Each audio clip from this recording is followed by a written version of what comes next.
በስመ አብ ወወልድ ወመንፈስ ቅዱስ አሐዱ አምላክ አሜን። እንኳን ለጾመ ነቢያት የገና ጾም በሰላምና በጤና ሁላችሁንም አደረሳቸው አደረሰን። ታላቁ የገና በዓል ቀርቧል። ታዲያ ይህንን የደስታ ጊዜ በ43 ቀናት ጾም ነው የምንቀበለው። ብዙ ጊዜ የምንጠይቀውም ጥያቄ አለ። የገና ጾም ለምን እንጾማለን? የዘንድሮ ጾም ከባለፈው የሚለየውስ በምንድን ነው? ነቢያት ከክርስቶስ ልደት ጋር ምን አገናኛቸው? ይህ ጾም ከሥጋና ከወተት ከመከልከልም ያለፈ የንስሐና የመንጻት ምስጢርስ ምንድን ነው? የዚህ ቪዲዮ ዋና ዓላማም እነዚህን ሁሉ ጥያቄዎች መመለስ ነው። ዛሬ የጾመ ነቢያትን መንፈሳዊ ትርጉም እንዲሁም 5 ዋና ዋና የመጾሚያ ምክንያቶችን አብረን እናያለን። መልካም ቆይታ።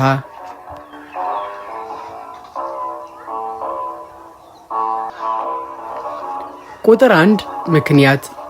የገና ጾም በመጀመሪያ ጾመ ነቢያት ተብሎ የተሰየመው በከንቱ አይደለም።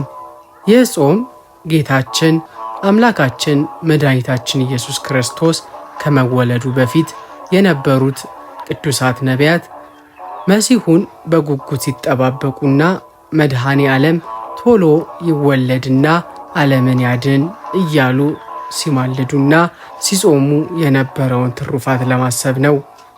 እኛም እንደ ነቢያቱ ጌታችንን በንጹሕ ልብ እንድንቀበለው ራሳችንን የምናዘጋጅበት የ40 ቀናት የዝግጅት ጊዜ ነው።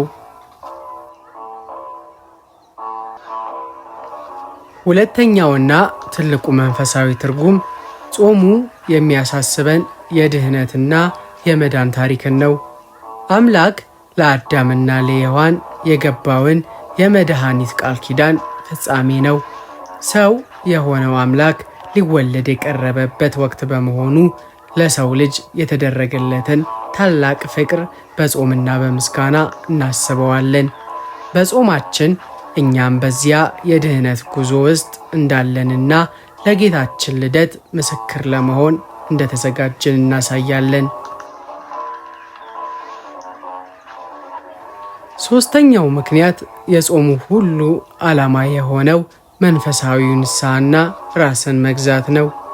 ጾም ማለት የጸሎት ክንፍ ነውና በልደት ለመባረክ በጾም ወቅት የዘወትር ጸሎታችንን እናበዛለን። ከምግብ መከልከላችን የሥጋን ፍላጎት ለማዳከም ነው። በዚህ ምክንያት የነፍስ ኃይልና ብርታት ይጨምራል። ይህ ጊዜ ንስሐ ለመግባት ኃጢአታችንን ለመናዘዝ እንዲሁም ልባችንን ለመጪው የክርስቶስ ልደት በንጹሕ መንፈስ ለማዘጋጀት የተሰጠንን ዋነኛና መልካም ዕድል ነው። አራተኛውና ተግባራዊው ምክንያት ፍቅርና ምጽዋት ነው። በቅዱስ መጽሐፍ እንደተማርነው ጾም ከምጽዋት ጋር ሲያያዝ የተሟላ ይሆናል። ከምግብ በመከልከል የተረፈውን ገንዘባችንን ለችግረኞች፣ ለታመሙና ለተቸገሩ ወገኖቻችን የምናካፍልበትም ጊዜ ነው። በዚህ የአምላክ ልጆች እንደኛ ማሰብና በጎነትን መስራት የገናን ጾም መንፈሳዊ ትርጉም ያጎላል። ምጽዋት የጾም መገለጫም ነውና። አምስተኛው ምክንያት ጾመ ነቢያት ከዓለማዊ ጫጫታ ርቀን ወደ ውስጣችን የምንመለከትበት ጊዜ ነው። ለተወሰነ ጊዜ ከብዙ ውጣ ውረድ በመገደብ የእግዚአብሔርን ቃል በማንበብ በመዘመርና በትሕትና በመኖር ሰላምንና ጸጥታን እንፈልጋለን። በመጨረሻም የሁሉ ዝግጅት የሚያበቃው ታላቁ የጌታ ልደት በታኅሳስ 29 ሲከበርም ነው። የጾማችን ፍሬ የክርስቶስ በረከት እንዲሆንልንም ነው።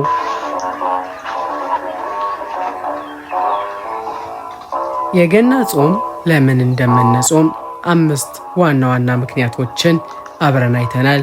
እነሱም የነቢያትን ጾም በማሰብ የድህነታችንን ቃል ኪዳን በማደስ በንስሐ ለመንጻት፣ በምጽዋት ፍቅራችንን ልንገልጥ እናም በጸሎት ሰላምን ልናገኝ ነው።